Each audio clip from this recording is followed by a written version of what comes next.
एक बार फिर आप सबका स्वागत है मेरे यूट्यूब चैनल राजवंशी क्लासेस पर। ये जैसे कि आप जानते हैं कि हमने संविधान को स्टार्ट किया था और संविधान में अब तक हमने जो किया था उससे आगे हमें एक कदम और आगे बढ़ते हैं। तो यहाँ पर जैसे कि आज हम पढ़ने वाले हैं यहाँ पर संविधान के प्रमुख भाग यानी कार्यपालिका तक हम क्या करेंगे, इसको आज कवर करेंगे। ये कार्यपालिका जो है हमारी, ठीक है, उसके बाद कल पढ़ेंगे। ठीक है, तो करते हैं स्टार्ट यहाँ पे। तो ये मैंने दिया संविधान के कुछ प्रमुख भाग हैं और एक साइड मैंने भाग लिखा है, एक साइड में हमने क्या लिखा है, विषय लिखा है। ठीक है, तो एक साइड में मैंने क्या लिख दिया है, अनुच्छेद। तो भाग 1 में है संघ राज्य एवं उसका क्षेत्र, यानी जो अनुच्छेद 1 से 4 के बीच में। नंबर 2 है हमारा क्या है यहाँ पर, नागरिकता। नागरिकता क्या है, अनुच्छेद 5 से 11 के बीच में है। भाग 2 है यहाँ पर। भाग 3 में है मौलिक अधिकार, जो कि आर्टिकल जो है आपके 12 से 35 की रेंज में है। इसके बाद नंबर 4 जो है हमारा वो ये है नीति निर्देशक तत्व, यानी आर्टिकल कितना है, 36 से 51 तक है। ठीक है, इसके बाद भाग 4 का क्या है, जगह यहाँ पर बची नहीं थी, वो मैं भूल गया था, तो मैंने यहाँ पे बहुत छोटा सा लिखा है। 4 का जो क्या है, उसके हैं मौलिक कर्तव्य, यानी 51 क्या है, आर्टिकल जो है हमारा कौन सा, 51 क्या है। इसके बाद भाग 5 में है संघ, जो कि आर्टिकल 52 से लेकर 151 तक। इसके बाद भाग 6 में है राज्य, जो कि 152 से लेकर 237 तक है। भाग 11 में है राज्य एवं राज्यों के बीच संबंधी 200 जो आर्टिकल क्या है 245 से लेकर 263 की रेंज में है। इसके बाद हमें दिया यहाँ पर क्या है कि भाग 15 में निर्वाचन, यानी 324 से लेकर 339 तक आर्टिकल यहाँ पर इम्पोर्टेंट है आपके। भाग 17 में है राजभाषा, 343 से लेकर 361 तक। 18वां भाग में क्या है, आपका आपात है, यानी 352 से लेकर 360 के बीच में। ठीक, इसके बाद आगे बढ़ते हैं। जो भाग 20 में क्या है, संविधान संशोधन 368 जो आर्टिकल है आपका उसके अंतर्गत आता है। ठीक है, अब बढ़ते हैं आगे यहाँ से। भारतीय नागरिकता को भाग 2 में रखा गया, ये आपने ऊपर पढ़ा है, मैंने इंपॉर्टेंट भी लिख रखा है उनके सामने रखा गया है। अनुच्छेद 5 से 11 तक भारत की नागरिकता ब्रिटेन से ली गई है।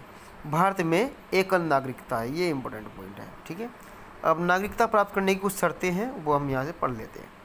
1955 के भारतीय नागरिकता अधिनियम के द्वारा निम्न तरीकों से भारत की नागरिकता प्राप्त की जा सकती है। तो क्या की जा सकती है, भारत की नागरिकता प्राप्त की जा सकती है। ठीक है, तो यहाँ पे दिया हुआ है, देखो पहले जन्म द्वारा, जिसका जन्म 26 जनवरी 1950 के बाद हुआ हो, वंश परंपरा द्वारा ले सकते हैं, देशीकरण द्वारा ले सकते हैं, पंजीकरण द्वारा ले सकते हैं और भूमि विस्तार द्वारा ले सकते हैं। देशीकरण, देखो देशीकरण क्या होता है, देशीकरण द्वारा नागरिकता प्राप्त करने के लिए शासन में देखो भारत में कम से कम 10 वर्षों तक निवास करना अनिवार्य है। ठीक है, नागरिकता की समाप्ति कैसे होगी इसकी, नागरिकता समाप्ति की 3 शर्तें हैं। नागरिकता का परित्याग करने पर, भारत सरकार द्वारा नागरिकता को छीनने पर, किसी अन्य देश की नागरिकता ग्रहण करने पर। लगातार 7 वर्षों तक देश से बाहर रहने पर भारत की नागरिकता समाप्त हो जाती है। तो अगर हम विदेश में क्या होता है, फॉरेन कंट्री में 7 वर्षों से अधिक रह लेते हैं, तो वहाँ पर क्या होती है, हमारी जो नागरिकता है वो ख़त्म हो जाती है। ठीक है, इसके बाद नेक्स्ट मौलिक अधिकार। मौलिक अधिकारों को भाग 3 में रखा गया है और जो अनुच्छेद है हमारे वो 12 से 35 तक है। मौलिक अधिकारों को अमेरिका से लिया गया है। इसे भारतीय संविधान का मैग्ना कार्टा भी कहा जाता है। वर्तमान में मौलिक अधिकारों की संख्या 6 है। ठीक है, कि वर्तमान में कितनी है मौलिक अधिकारों की संख्या 6 है। इसके बाद बढ़ते आगे। ठीक है, अब यहाँ पे दिया है मूल संविधान में मौलिक अधिकार 7 थे, लेकिन 44वें संविधान संशोधन द्वारा संपत्ति के अधिकार को मौलिक अधिकार से हटा दिया गया है। इसे कानूनी अधिकार बना दिया गया है। इसे अनुच्छेद 300A में रखा गया है। मौलिक अधिकार 6, नंबर 1 है समानता का अधिकार, स्वतंत्रता का, नंबर 2 है स्वतंत्रता का अधिकार, जो कि 1922 के बीच में है। शोषण के विरुद्ध अधिकार जो है वो आर्टिकल यानी कि आपके 23 से 24 के बीच, ठीक है। इसके बाद धार्मिक स्वतंत्रता का अधिकार वो 25 से 28 और संस्कृति एवं शिक्षा का अधिकार जो है 29 से 30। संवैधानिक उपचारों का प्रावधान जो है वो आर्टिकल 32 है, ठीक है। कुछ महत्वपूर्ण अनुच्छेद है हमारे यहाँ पर, वो देख लेंगे। अनुच्छेद 14 विधि के समक्ष समानता यानी कानून, ठीक है। नंबर देखो अब अनुच्छेद जो है नहीं आर्टिकल 15 जो है धर्म, नस्ल, जाति, लिंग व जन्म स्थान के आधार पर भेदभाव का निषेध, ठीक है। इसके बाद आगे बढ़ते हैं। आर्टिकल 16 लोक नियोजन में अवसर की समानता। इसके बाद आगे बढ़ेंगे, लोक नियोजन होता है। आर्टिकल 17 इसमें ये क्या होता है, जो हम छुआछूत जो था उसका अंत क्या था, ठीक है, अस्पृश्यता, ठीक है, यानी छुआछूत का अंत। नेक्स्ट आगे बढ़ते हैं। आर्टिकल 18 उपाधियों का अंत। आर्टिकल 19 क्या, प्रेस की स्वतंत्रता या बोलने की स्वतंत्रता। इसके बाद आर्टिकल 20 अपराधों के लिए दोष सिद्धि के संबंध। आर्टिकल 21 प्राण एवं दैहिक स्वतंत्रता। आर्टिकल 22 कुछ दशाओं में गिरफ्तारी से संरक्षण। आर्टिकल 23 मानव के व्यापार और बलात्श्रम का निषेध, ठीक है। आर्टिकल 24 बालकों के नियोजन का निषेध यानी बाल श्रम का। नोट 14 वर्ष से कम आयु के बच्चों को कारखानों में नियुक्त नहीं किया जा सकता है, इस चीज़ को ध्यान रखें। आर्टिकल 32 डॉक्टर भीमराव अंबेडकर जी ने इसे संविधान की आत्मा कहा है। मौलिक अधिकारों का खनन होने पर सर्वोच्च न्यायालय मौलिक अधिकारों की रक्षा करता है। क्या करता है? रक्षा करता है। बढ़ते हैं आगे। ये रोटेट हो गया, इसको मैं सही कर लेता हूँ। अब 5 प्रकार के राइट जारी होते हैं यहाँ पर आपके, कितने रक्षा करता है और क्या करता है, नहीं 5 प्रकार की जो रीट होती है उसको जारी करता है। नंबर 1 है बंदी प्रत्यक्षीकरण, प्रमादेश, प्रतिवेद लेख, उत्प्रेषण, अधिकार परीक्षा लेख, राज्य के नीति निर्देशक तत्व। इनको संविधान के भाग 4 में रखा गया है।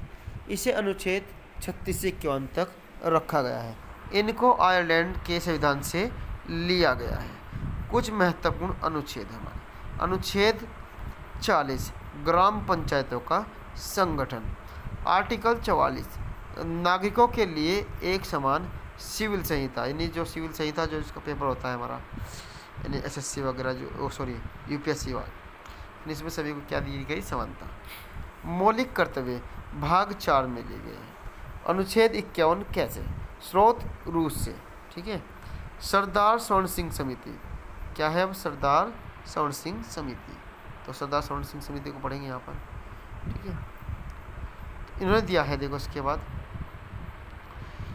42वें संविधान संशोधन 1976 द्वारा मौलिक कर्तव्यों का संविधान में शामिल किया गया। तो ये क्या हुआ कि 42वें संविधान संशोधन द्वारा 1976 द्वारा मौलिक अधिक कर्तव्यों को संविधान में क्या हुआ? शामिल किया गया। इसको क्या बोलते हैं कि स्वर्ण सिंह समिति की सिफारिश पर हुआ ये सब कार्य। मूल संविधान में 10 मौलिक कर्तव्य तथा वर्तमान में मौलिक कर्तव्यों की संख्या 11 है। 86वें संविधान संशोधन द्वारा 11वां मौलिक कर्तव्य जोड़ा गया है। 6 से 14 वर्ष के बच्चों को प्राथमिक शिक्षा। कुछ महत्वपूर्ण प्रश्न है आपके, आप प्रश्न देख लेते हैं, इंपॉर्टेंट जो आपके प्रश्न हैं उनको देख लेते हैं। तो उसमें दिया है कि चौथा स्तंभ किसे कहा जाता है? प्रेस को कहा जाता है, पीछे ही पढ़ा था हमने। मौलिक कर्तव्यों को किसकी सिफारिश पर जोड़ा गया है? अब वो भी हमने पीछे यहीं पढ़ के आया, देखो किसी सिफारिश पर? सरदार स्वर्ण सिंह समिति के। मौलिक अधिकारों को संशोधित करने का अधिकार किसे है? तो वो सिर्फ संसद को है। मौलिक अधिकारों को किस भाग में रखा गया? यानी भाग 3 में रखा गया है। संपत्ति के अधिकार को किस अनुच्छेद में रखा गया है? 300 क्या में रखा गया है। इसके बाद नेक्स्ट संघ की कार्यपालिका शक्ति राष्ट्रपति में होती है। संघ की जो कार्यपालिका शक्ति जो होती है वो राष्ट्रपति में होती है। राष्ट्रपति देखो अब क्या है, नोट है यहाँ, राष्ट्रपति में नाम मात्र की शक्ति है जबकि वास्तविक कार्यपालिका शक्ति प्रधानमंत्री और उसके मंत्रिमंडल में होती है।